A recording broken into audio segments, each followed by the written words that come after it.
School विषय कहीं पढ़ा आम बहुत सरल उपाय और सहज उपाय इंग्लीश को पढ़ा केमी पढ़ा आउ इंग्लीश केमी आम ओडिया बुझा तार डिफिकल्ट वर्ड गुड़िक आम केमी सहज उपाय जानिबा ए सब जिनस गुड़िक शिखा हेले आम यही वीडियो को आरंभ शेष पर्यंत देखंतु। हेलो एवरीवन, मो my name is Akshay. Let's start करवा। बेस लेट करवानी। आपण को आज पर्यटन मो नाम कहून बर्तमान मो नाम कहली। यदि कौन गोटे भूल रही है दयाकोरी क्षमा करेंगे। चलतु स्टार्ट करवा। देखो आवर स्कूल, आवर मीन्स आम, आवर मीन्स आमर, आवर स्कूल आम विद्यालय, आवर स्कूल मीन्स आम विद्यालय। I read in Kantunia school in class 6th. I read in Continua school in class 6th. मो कंटिन्यू स्कूल रे स्कूल रो 6 क्लास रे पढ़े। This is one of the oldest school of the district. यही गोटे school अच्छी जिलार सबुठारु बहुत पुराना स्कूल अटे। One of the oldest school. Oldest means कौन? पुराना। दिस यही स्कूल ए डिस्ट्रिक्ट सबुठारु बहुत पुराना स्कूल अटे। The school has classes from class 6th to class 10th। अर्थात द स्कूल हैज क्लासेस। यही स्कूल स्कूल मीन्स कौन? विद्यालय। यही विद्यालय रे कोठु को पर्यटन क्लास अच्छी? 6 ରୁ 10 पर्यटन क्लास अच्छी। द स्कूल हैज क्लासेस कहीं लगला? अर्थात गोटे क्लास रू एकाधिक क्लास रही तो ये ईएस लगला। एस लास्ट यदि एस अच्छी ईएस लगे से classes. This the school has classes from class 6th to class 10th। There are 6 teachers. There are 6 teachers, 2 peons, a clerk and a headmaster in this school. There are 6 teachers.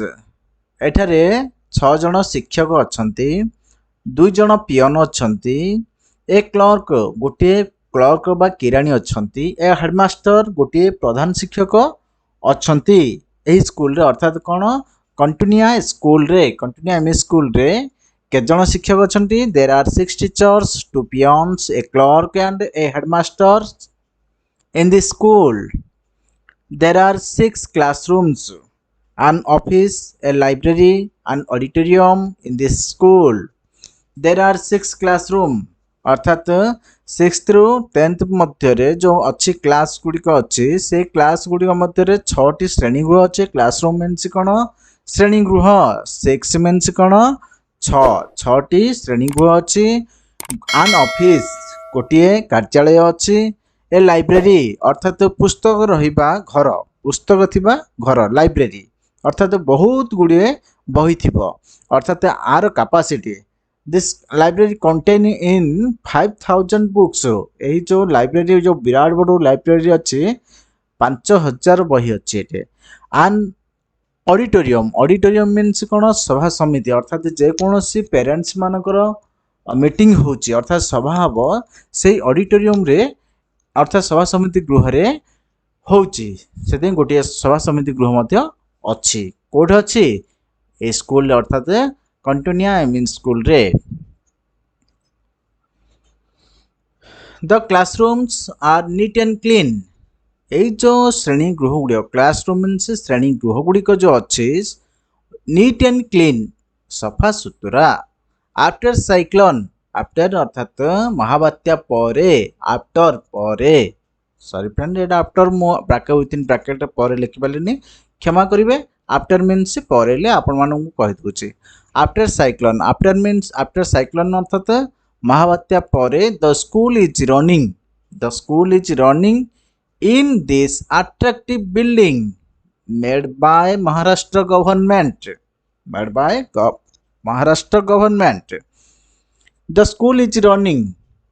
School चलुवा समय रे school जो चलुचे माने school खोलुचे खोला समय in this attractive building अर्थात attractive अर्थात कौन आकर्षण करवा अर्थात सुंदर गृह आकर्षणमय गृह अर्थात सुंदर गृह तैयारी करछन्ती किए महाराष्ट्र सरकार गवर्नमेंट अर्थात कौन सरकार महाराष्ट्र गोटे राज्य आम जिन ओडिशा गोटे राज्य made by Maharashtra government the headmaster of the school is mister Sadhu Charan Panda the headmaster नाम कौन mister Sadhu Charan Panda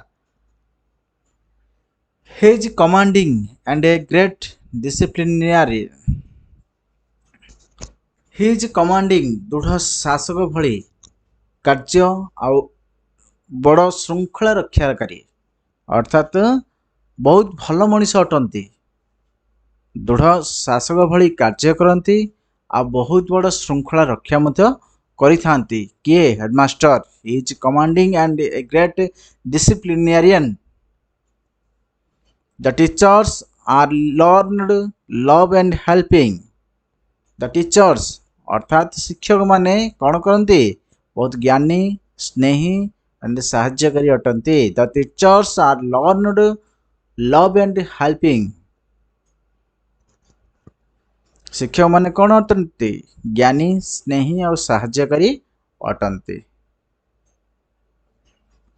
the classes are regular and interesting the classes are regular and interesting जो क्लास गुड़िक जो होची नियमित भाव जो क्लास गुड़िक होची कौन लगुचे आमदायक बहुत भल मजा लगुचे interesting the examination system is transparent the examination system is transparent अर्थात आजिकल आप जानते जो एग्जामिनेशन गुड़िक होची तार ट्रांसपेरेंट किसी न थाउचे से जो कंटिन्यूआ स्कूल रे जो होचे एग्जामिनेशन जो होचे परीक्षा प्रणाली होचे बहुत स्वच्छ अटे the examination system is transparent the result has remained excellent since long the result has remained excellent since long अर्थात कहबार अर्थ कौन परीक्षा एठार जो परीक्षा प्रणाली बहुत स्वच्छ अटे किंतु एठर जो परीक्षा फलाफल बहुत दिन ठारू बहुत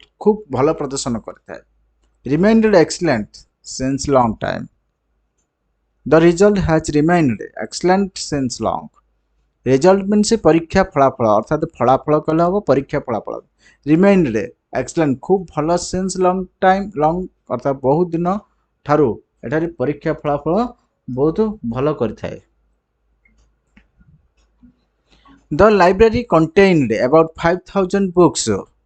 The library देखो लाइब्रेरी कंटेन अर्थात पुस्तक धारण कर जो पुस्तकालय माने घर रे केते हजार बही रहे 5,000 बही रहे the students are benefited by it the students जति स्टूडेंट अच्छंती जति माने शिक्षार्थी अच्छंती लाभ मान पाउचंती ए 5,000 लाइब्रेरी कंटेंट अर्थात लाइब्रेरी रू The school garden is attractive and maintained by the peon. The school garden is attractive. जो स्कूल गार्डन गुड़िक अच्छे स्कूल गार्डन अर्थात कौन बगीचा गार्डन और स्कूल बगीचा अर्थात स्कूल विद्या गार्डन अर्थात बगीचा विद्यालय बगीचा गुड़िक कौन विद्यालय बगीचा गुड़िक कौन अटंती आकर्षणमय अटंती and maintained by the peon maintain by the peon maintain किए करछंती पियन गुड़िक पियन दीटा पियन अच्छे से पियन माने देखाशुना करथांते बुझले नहीं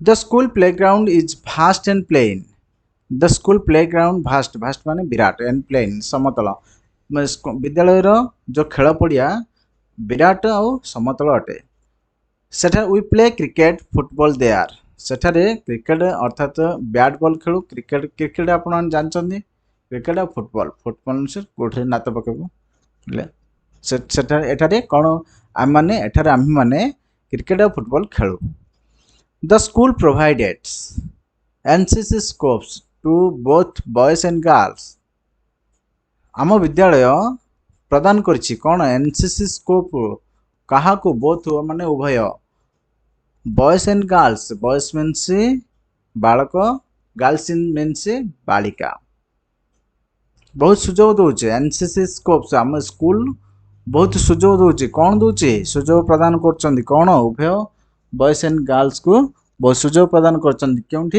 एनसीसी रे the school has a good reputation for excellent teaching discipline and extracurricular activities. The school has a good reputation. आम विद्यालय बहुत भल प्रसिद्ध अर्जन कर कौन पे एक्सलेंट टीचिंग भल शिक्षा डिसिप्लिन श्रृंखला एक्स्ट्रा करिकुलर एक्टिविटीज विभिन्न प्रकार कार्यकलाप सॉरी फ्रेंड्स कार्यकलाप पद को छाड़ देचे विभिन्न प्रकार कार्यकलाप The school has a good reputation for excellent teaching, discipline, extracurricular activities, good results, and perfect management of the hostel. ଆଉ କ'ଣ ଭଲ ପରୀକ୍ଷା ଫଳ ଗୁଡ୍ ରେଜଲ୍ଟ ଭଲ ପରୀକ୍ଷା ଫଳାଫଳ ଆଣ୍ଡ ପରଫେକ୍ଟ ମ୍ୟାନେଜମେଣ୍ଟ ସମ୍ପୂର୍ଣ୍ଣ ପରିଚାଳନା କାହା ଉପରେ ହଷ୍ଟେଲକୁ ନେଇକରି आई fill proud of my ideal school मु अनुभव करे जे मु बहुत गर्वित अनुभव करुच्ची यह हूँ आमर आदर्श विद्यालय अटे आमर मोर आदर्श विद्यालय आई fill proud of my ideal school मु बहुत गर्वित अनुभव करे जे आमर बहुत भल आदर्श विद्यालय अटे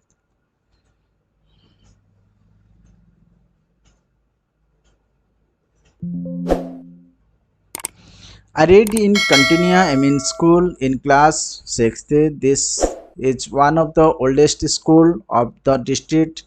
The school has classes from class 6th to class 10th. There are 6 teachers, 2 peons and clerk and a headmaster. In this school, there are 6 classrooms, an office, a library, an auditorium. In this school, the classrooms are neat and clean. After cyclone, the school is running in this attractive building made by Maharashtra government. The headmaster of the school is Mr. Sadhucharana Panda. He is commanding and a great disciplinarian. The teachers are learned, love and helping.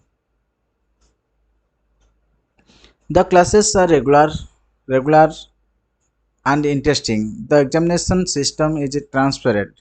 The result has remained excellent since long. The library contains about 5,000 books. The students are benefited by it. The school garden is attractive and maintained by the peon. The school playground is vast and plain. We play cricket, football there. The schools provides NCC scope to both boys and girls. The school has a good reputation for excellent teaching, discipline, extracurricular activities, and a good result and perfect management of the hostel. I feel proud of my ideal school. Thanks for watching this video. Please like, subscribe, and share. Keep practicing. एमिति story माध्यम आपण मैंने जदि English शिक्षा ग्रहण करने चाहते आम चैनल को सब्सक्राइब करूँ लाइक करूँ शेयर करूँ जदि आपण भली अन्य कौन आपणर सांग कि साई पड़ोशी हो जेकोसी आप बंधु बांधव हो चाहते भिडियो शेयर करूँ आपन भल लगे आप